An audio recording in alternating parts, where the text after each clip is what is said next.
Bom, vamos então para a palavra, né? Porque é para isso que nós estamos aqui reunidos. Já louvamos, juntamente com a nossa irmã Amanda, que Deus de igual modo te abençoe, irmã Amanda, e vamos diretamente para a palavra. Eu vou pedir gentilmente que você abra a sua Bíblia no livro de Lucas, no livro de Lucas, capítulo 1, logo no primeiro capítulo.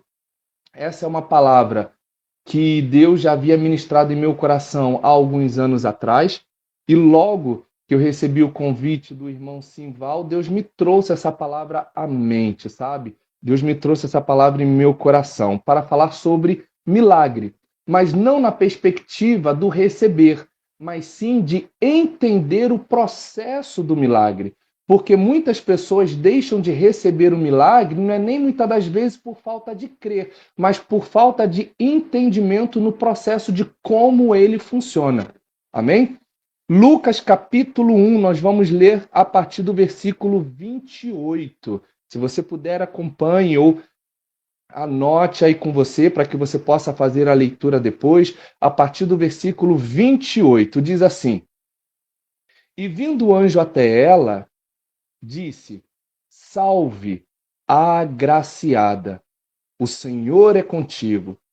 Bendita és tu entre as mulheres. E vendo ela, turbou-se muito com suas palavras e considerava que saudação seria esta. Disse-lhe então o anjo: Maria, não temas, porque achaste graça diante de Deus. E eis que teu ventre conceberás e darás à luz a um filho, e chamarás o seu nome Jesus. E este será grande, e será chamado Filho do Altíssimo, e o Senhor Deus lhe dará o trono de Davi, seu pai, e reinará eternamente na casa de Jacó, e o seu reino não terá fim. E disse Maria ao anjo: Como se fará isso? Em outras versões, como se dará isso? Visto que não conheço homem algum. E respondendo o anjo, disse-lhe: Descerá sobre ti o Espírito Santo, e o poder do Altíssimo te cobrirá com sua sombra. Por isso também o santo que de ti há de nascer será chamado Filho de Deus. E eis que também Isabel, tua prima, concebeu um filho em sua velhice, e este é o sexto mês para aquela que era estéril, chamada de estéril. E vem então o versículo 37, que é o versículo tema da nossa mensagem de hoje. Porque para Deus nada é impossível. Porque para Deus nada é impossível. Meus irmãos, é um versículo que muitos de nós conhecemos, mas é um versículo que poucos de nós vivemos. É um versículo pequeno, mas um versículo que fala muito sobre a soberania de Deus, porque para Deus não há nada impossível. Eu sei que nós já oramos, mas vamos orar rapidamente, fazermos uma oração breve, que nesse momento você também peça ao Senhor que possa abrir o seu entendimento para que verdadeiramente você possa compreender essas palavras que não são minhas, são do Senhor. Eu sou um mero canal hoje, como qualquer outro poderia ser, mas aprove ao Senhor me selecionar para hoje, então peça ao Senhor: Senhor, faça do meu coração e da minha mente um terreno fértil para receber essa semente. Deus Todo-Poderoso, Jesus Cristo de Nazaré, Espírito Santo de Deus, nos reunimos, ó Deus, através deste veículo, através, ó Deus, da conexão, mas estamos reunidos, ó Deus, através do Teu Espírito com um único objetivo de louvar, glorificar e exaltar o Teu santo nome. Jesus, fala com cada um de nós. Estamos aqui separando este tempo, ó Deus, para nos reunirmos, não para um mero encontro, mas verdadeiramente para nos encontrarmos contigo e recebermos da tua palavra. Então, ó Deus, abra os nossos ouvidos Amplia o nosso entendimento. Senhor, em nome de Jesus, eu te peço que neste momento, eu, Joey, servo, falho, homem, pecador, miserável, imerecedor da tua graça, eu te peço, ó Deus, que eu diminua, que eu suma, para que tão somente a tua palavra apareça, para que tão somente a tua palavra possa fazer aquilo que lhe convém, que a tua palavra possa vir para libertar, que a tua palavra possa vir para curar, que a tua palavra possa vir para edificar as nossas vidas, ó Deus. Senhor, eu te peço, fala conosco, fala com a tua igreja, fala conosco, fala com cada um aqui, fala conosco em nome de Jesus. Amém. Meus irmãos, como eu mencionei, a palavra de Deus, ela é muito eficaz, ela é muito viva, mas muitos de nós, muitas das vezes, deixamos de receber ou de vivenciarmos um milagre por não compreendermos o processo do milagre.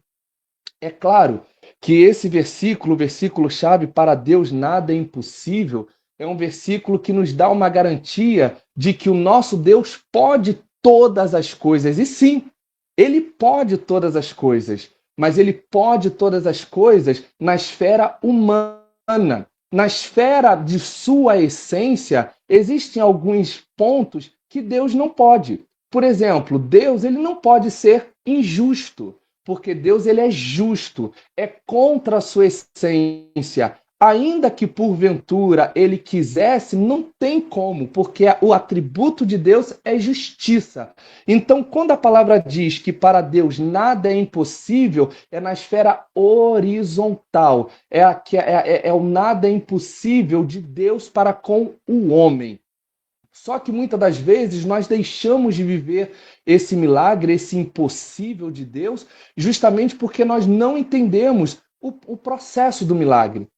Muito se prega hoje em dia, receba a sua vitória. Você vai sair daqui com a sua vitória. Levante as suas mãos. Deus está abrindo portas. E você vai sair daqui com a chave do seu carro. Você vai sair daqui com a chave do seu apartamento. E é claro, tudo isso é muito bom de se ouvir e muitas das vezes Deus de fato libera. Só que muitas das vezes falta em nós o entendimento de entender o tempo.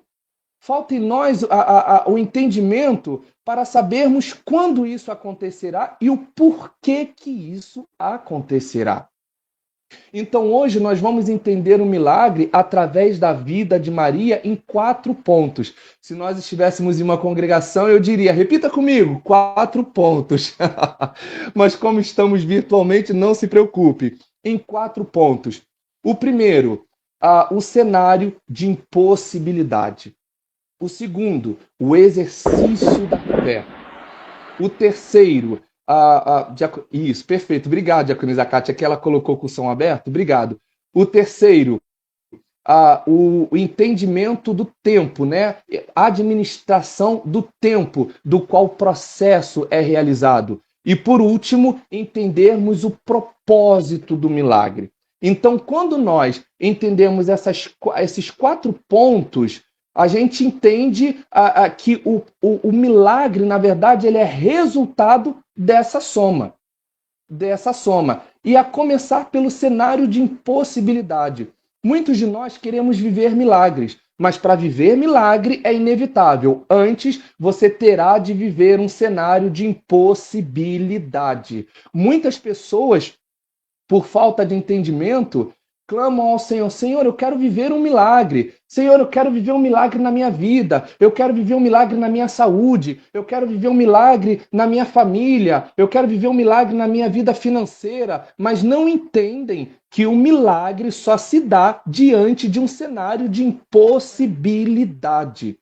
Todas as vezes que nós olhamos para a Bíblia, de Gênesis a Apocalipse, nós vemos que todos os milagres foram precedidos por um cenário de impossibilidade. Sarai, Rebeca, Raquel, a esposa de Manoá, Isabel, Ana, mãe de Samuel, todas elas foram mulheres que foram estéreis. Né? Elas não podiam gerar, ou seja, elas viviam em um cenário de impossibilidades.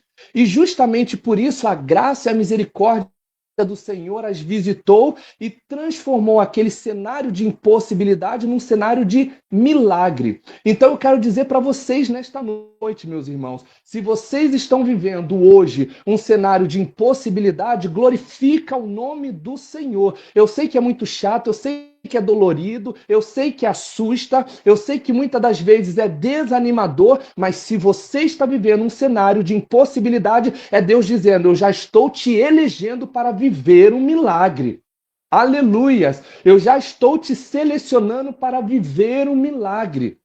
Eu já estou te reservando, os céus já estão começando a serem virados na tua direção. Então, o cenário que você está passando de impossibilidade já é exatamente o começo do processo para um milagre que já está sendo preparado pelo Senhor em nossas vidas. Eu não sei em qual esfera da sua vida você possa estar vivendo um cenário de impossibilidade, mas alegre-se no Senhor, porque se você está vivendo um cenário de impossibilidade, Deus me autoriza a te dizer: você já está apto para viver o milagre dos céus.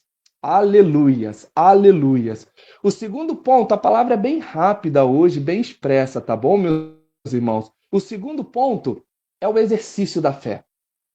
Para vivermos milagres, nós precisamos exercitar a fé. E nós vemos isso também aqui nessa passagem aqui na vida de Maria. Maria, ela já vivia num cenário de impossibilidade. Não que ela era estéril, mas ela nunca tinha conhecido, ela nunca tinha se relacionado com um homem.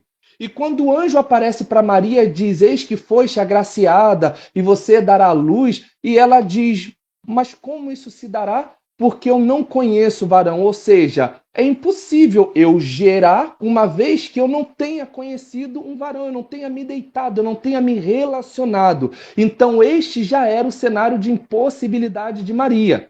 E daí vem então o exercício da fé de Maria, quando ela diz como isso se dará. E por que aqui ela exercita a fé? Porque, ao contrário de Zacarias, também no capítulo 1, quando Zacarias recebe a visita do anjo, e Isabel, sua esposa, citada aqui no texto por nós, ela também era estéril, o anjo visita Zacarias no templo e diz que Isabel iria gerar. Só que aí Zacarias diz: mas como isso se dará? Ambos fazem a mesma pergunta, tanto Zacarias quanto Maria. Só que a intenção foi diferente. A intenção de Zacarias foi duvidando. Por quê? Porque Zacarias já tinha uma idade avançada, de igual modo a sua esposa. Então, na verdade, um anjo estava respondendo uma oração que Zacarias nem esperava mais que pudesse acontecer. Aí o anjo vem e diz: Isabel vai gerar. E Zacarias diz: mas como isso se dará? E quando Zacarias faz essa pergunta, ele faz duvidando. E o próprio texto alega isso. O anjo diz: por duvidaste, você ficará mudo até que João nasça. Só que essa mesma pergunta foi feita por Maria. Só que quando Maria diz como isso se dará, é Maria dizendo: eu creio. O que eu tenho que fazer para que isso aconteça? Eu creio. Será minha participação. E aí vem o anjo e diz: descerá sobre ti, Maria, o Espírito Santo de Deus. Você será visitada. Você só precisa crer. Você só precisa acreditar. Para que o seu milagre aconteça, você precisa viver um cenário de impossibilidade e crer. Afinal, para que nós possamos nos achegar a Deus, nós precisamos crer, nós precisamos ter fé, porque sem fé é impossível agradar a Deus. E Maria diz: como isso se dará? Ou seja, em outras palavras, ela está dizendo: eu creio, eu vou ter prazer de entrar nesse propósito, eu vou ter prazer de entrar agora nesse processo, e eu vou entrar com a minha fé. Nós precisamos crer, meus irmãos. toda a palavra de Deus, de Gênesis a Apocalipse, é uma palavra poderosa, é uma palavra eficaz, é uma palavra que liberta, é uma palavra que edifica, é uma palavra que alimenta a nossa alma, que fortalece, sobretudo, é uma palavra que salva. Mas essa palavra não terá poder algum se nós não crermos. Nós precisamos crer na palavra do Senhor. No livro de Tiago, a palavra do Senhor diz: não sejamos apenas ouvintes, mas também praticantes. Tiago está nos convidando a exercer a nossa fé. Não cabe a nós apenas estarmos aqui ouvindo. Nós precisamos exercer, precisamos praticar, precisamos validar aquilo que nós estamos consumindo. E o que estamos consumindo? A palavra de Deus. Terceiro ponto, a administração do tempo. Porque para Deus nada é impossível. Mas o nosso Deus é um Deus que respeita o tempo. Afinal, ele criou o tempo. E Deus, ele não quebra regras, né? Se ele criou o tempo, é para que o tempo seja respeitado. É claro que ele, como Senhor e soberano de todas as coisas, ele poderia muito bem dizer: Maria, já está gerando. Maria, abre sua mão, o bebê vai aparecer nas suas mãos. Só que o Senhor, ele respeita a lei do tempo. E para que haja um milagre, nós também precisamos respeitar a lei do tempo. O próprio Deus criou todo o universo, de acordo com Gênesis, em 6 dias. Deus poderia ter criado com um piscar de olhos. Deus não precisava nem ter liberado o haja. Mas Deus criou a cada dia uma fase, justamente para que hoje entendêssemos que tudo há o tempo determinado, de acordo com Eclesiastes 3. Todas as coisas estão debaixo de um tempo e o tempo precisa ser respeitado. E dentro desses 4 pontos, o terceiro, que é a administração do tempo, é o ponto do qual eu e vocês, muitas das vezes, nos desapropriamos do milagre, porque nós não sabemos esperar. É claro que a palavra do Senhor diz em Provérbios que a promessa tardia adoece o coração. Só que se o seu coração está adoecido, meu irmão, se navega na palavra, se alimenta da palavra, se fortalece pela palavra, porque em Provérbios também diz que o corpo que se abate, o espírito o sustenta. Então, se o teu espírito estiver fortalecido na palavra, independente do tempo, do período do qual Deus possa ter feito a promessa, você vai se manter de pé até que ela se cumpra. Até que ela se cumpra. É necessário aguardarmos, é necessário termos a maturidade para entendermos que mesmo Deus, sendo poderoso, ele respeita a lei do tempo.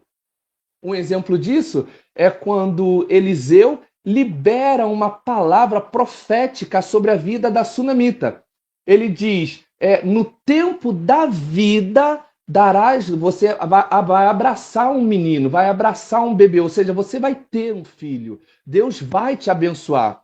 Só que algo muito importante que muitos acabam não dando tanta ênfase é que Eliseu diz, no tempo da vida. Ou seja, qual é o tempo da vida de uma gestação? 9 meses. Então, a sunamita receberia o milagre, mas ela só comprovaria, só pegaria o milagre efetivamente depois de 9 meses. E por quê? Estudando para essa palavra, tanto na época que eu ministrei quanto hoje, a gente entende o porquê que Eliseu diz no tempo da vida. Por quê? Se a sunamita aparecesse do dia para a noite com uma criança nos braços, à vista de muitos, não seria um milagre. Poderia ser um filho adotado, poderia ser da prima que veio a falecer e acabou ela tendo que adotar, poderia ser de uma irmã, poderia ser uma criança abandonada que ela pegou e adotou. Entenda que o processo do milagre, as pessoas vão precisar ver a sua gestação. As pessoas vão precisar ver você passando mal. As pessoas precisam ver você justamente diante de um cenário de impossibilidade. As pessoas precisam ver você gritando pelas dores da contração. As pessoas precisam ver você vomitando, enjoada, passando por todo o processo, até que o seu milagre nasça, assim como aconteceu com a sunamita. Ela recebeu um milagre, mas recebeu no tempo da vida. E quantos de nós não queremos esperar o tempo da vida? Deus promete uma casa, mas Deus vai te dar uma casa depois que você se formar na faculdade, depois que você trabalhar firme, duro, fazer, sabe, ter toda uma administração da sua vida financeira, para que aí sim você consiga a sua casa própria. Deus vai te abençoar. Deus vai te abençoar com carro? Vai te abençoar com carro sim, mas ele vai te abençoar com carro no tempo da vida. E qual é o tempo da vida? Você se programar financeiramente para fazer uma autoescola, fazer uma prova, comprar um carro. Então a gente precisa ter esse entendimento. Muitas pessoas querem um milagre, sabe? Deus pode fazer no estalar de dedos? Pode. Porque aqui o texto diz, porque para Deus nada é impossível. Existem pessoas que são curadas do câncer, curadas de diversas outras doenças, né? Num piscar de olhos, porque Deus vai lá e pá, e cura de imediato. Só que existem outras que serão curadas ao decorrer do tratamento. E nós precisamos ter esse entendimento, meus irmãos. Nós precisamos ter essa maturidade. Muitas pessoas se perdem no caminho do milagre exatamente no período da espera, porque não aguentam esperar. Deus está falando, você entende o cenário de impossibilidade, você até exerce a sua fé, mas você não está esperando o tempo necessário. E quando a gente não espera o tempo necessário, é algo muito prejudicial a nós mesmos, porque a gente pode comprometer totalmente o processo, assim como Abrão fez com Sarai, né? Abrão tinha uma promessa e a promessa é de que Deus o faria pai de muitas nações. Só que o tempo foi passando, os meses, os anos, Abraão não via Sarai engravidando, até que Sarai, frustrada também, né, por não conseguir dar um filho ao seu esposo, ela pensa, melhor dizendo, eu vou dar a minha serva, para que você então possa gerar através da minha serva. Ou seja, eles não souberam esperar em Deus. Eles acabaram olhando para o cenário de impossibilidade, acabaram olhando para o tempo que estava passando e acabaram se deixando levar sobre aquilo que Deus havia dito. Então, por um pequeno desvio, eles acabaram quase comprometendo o processo de Deus. Se não fosse a graça e se não fosse a misericórdia de Deus intervir sobre a vida de Abrão, infelizmente, talvez nem eu e nem você estaríamos aqui hoje, né? Porque nós somos, pela fé, descendentes de Abraão por intermédio de Isaque, o filho da promessa. Aleluias. E o quarto e último ponto, que é exatamente entendermos o propósito do milagre. Meus irmãos, muitas pessoas perdem o milagre depois do milagre já estar em suas mãos. E por quê? Porque não entendem que o milagre que aconteceu na minha vida e na sua vida não é porque você é bonitinho, não é porque você é bonitinha, não é porque o pastor Joey é lindo, bonitinho, obrigado pelo elogio. Mas se eu tenho um milagre na minha vida, é porque a graça de Deus me visitou. É porque existe um propósito. E qual é o propósito? Glorificar o nome do Senhor. Se você tem uma vida bem-sucedida, se você foi curado de uma doença que até então era impossível você ser alcançado pela cura, se você teve o seu relacionamento restituído, a sua vida financeira, a sua vida ministerial, a sua própria vida, se você foi liberto, porque até mesmo a libertação é um milagre do Senhor, meus irmãos. Muitos de nós, às vezes, achamos que milagre é apenas a porta aberta, é apenas o carro na garagem. Não, o milagre é aquele homem que bebia prostituía durante anos e que foi liberto. O milagre é aquela mulher, aquele homem que se prostituía durante anos e que o pecado dominava sua mente, mas que foi liberto pela palavra. Isso é milagre. Muitas pessoas hoje sobem nos púlpitos para testemunhar que apareceu Pix de 200, apareceu Pix de R$ 1.000. Ah, porque eu comprei um carro. Ah, porque eu comprei uma casa. Nada contra, que Deus seja louvado em todas as coisas.